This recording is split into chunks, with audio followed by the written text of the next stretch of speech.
punched the bully in the mouth. And they ended up losing, and you heard the quarterback say, we might see him again. We'll talk about that later, but. Yeah, I was going to say, we'll get into that, but you're talking about physicality, and Florida outrushed Alabama 154 yards. It's only happened once ever with Nick Saban over at Alabama. The question is, will we see him again? Emory Jones if had Alabama some things makes it to there, say. maybe. Hey, listen, Ole Miss might have something to say. Well, you jumped off the Alabama bandwagon quick, man. I'm going to tell you something. Next week they'll score 50, and you'll go, it's the same old Alabama. But isn't this the best win for Nick Saban? Because finally it's a great win. He has an opportunity to go. The guy went to the swamp. Right. And won a close football game, and they're still the standard. Right. Yeah. Nobody can argue that. Did they look like everybody thought they would and blow Florida out or what everybody thought? Yeah. Because they don't score 50 points doesn't mean they're not a championship caliber football team.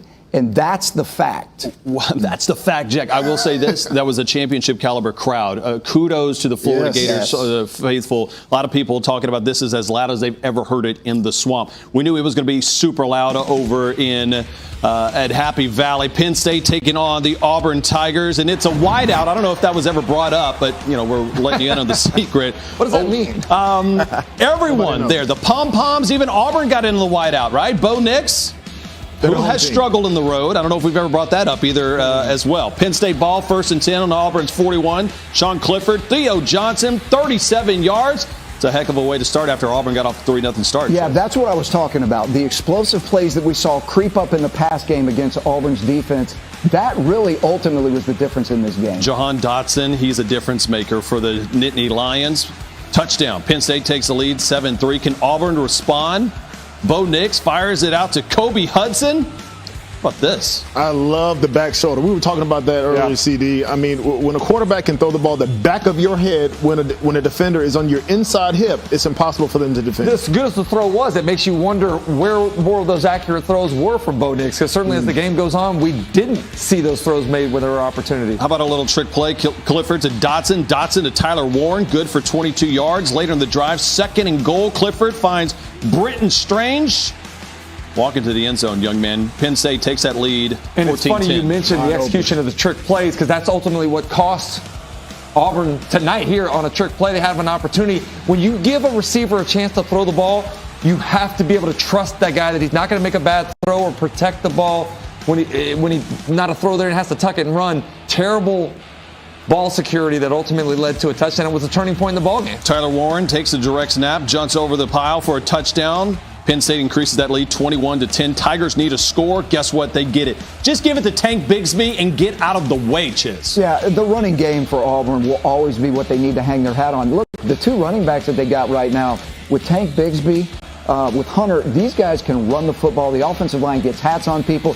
They've had an 15-play drive. They ran it 12 times and scored a touchdown. So that tells you what Auburn has ability-wise to run the ball. 21-10, Tank doing it all himself. He gets a touchdown. Now 21-20, we go to the 4th quarter. Oh, just wide open.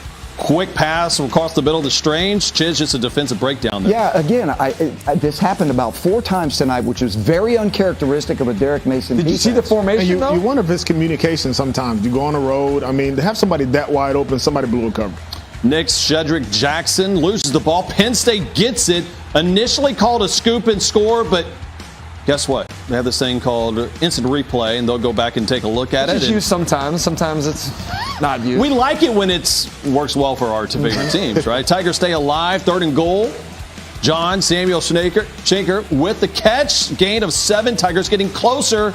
4th and goal. What about this call, Chiz? I like the call, but the execution of the call, Chiz, is where I got a problem. Because the receiver was on his back on the ground? That's not good. It's supposed to be a rub. The receiver in the slot is supposed to go underneath and use the outside receiver coming down to rub Come on, they got to ban the goal line. But when you get jammed, you got to get off. Ban the goal line fade on 4th and goal. I just asked that wasn't a goal line fade. It was supposed to be a pick. They didn't run it right. Bo Nix complete to Kobe Hudson. You got a chance. 3rd and 10. Nix picking up another key 3rd down. And then right now, trying to get it done, staying alive. They will clock it. Just about 3 seconds left for the Auburn Tigers. Crowd going crazy. Sean Clifford needs a little help. Bo Nix looking for some help. Ball knocked down. Auburn falls short in Happy Valley, 28-20. Crowd was rocking. Bo Nix leaves disappointed after that one. The Auburn Tigers have their first loss under Brian Harsin, 28-20. Benjamin Watson, we talk so much about the crowd. We talk much about Bo Nix. What did you learn tonight about this Auburn Tigers team? You know, this Auburn Tigers team came in averaging about 60-something points a game. Now, granted, they weren't playing Penn State and Happy Valley during the whiteout. I learned that, number one, Tank Bigsby is a tank and he can run the football. But number two, I think, as you mentioned before, the jury's still out on Bo Nix. You know, was he going to be that confident, poised veteran that we were hoping to see tonight? He didn't turn the ball over, but he only threw for about 185 yards, and he, didn't throw for any touchdowns. And so he didn't do enough in this situation to be a quarterback that was going to be a difference maker.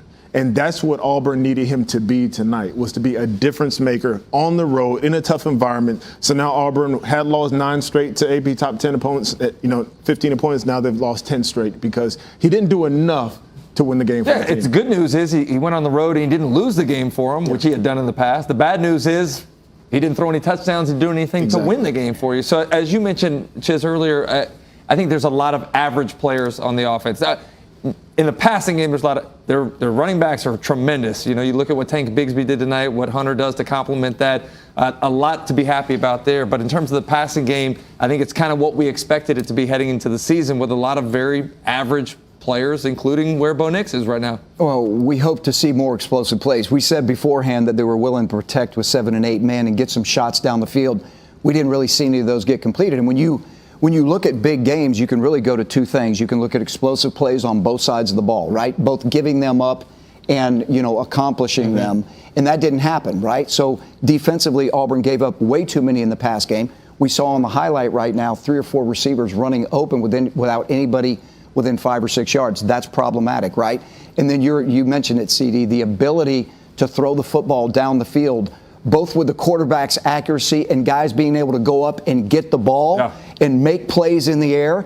That's lacking at Auburn right now. Right now, we know they can run the football, and they'll have to hang their hat on running the football, but you got to get some guys come into play that are making explosive plays down the field offensively, because you can load the box against running backs. Yeah. And you got to think, it's not all bad. 3 coordinators in 3 years for the quarterback, right? New head coach, new coordinator again, as we mentioned, and even on defense. And so what we saw was kind of some more growing pains, I think.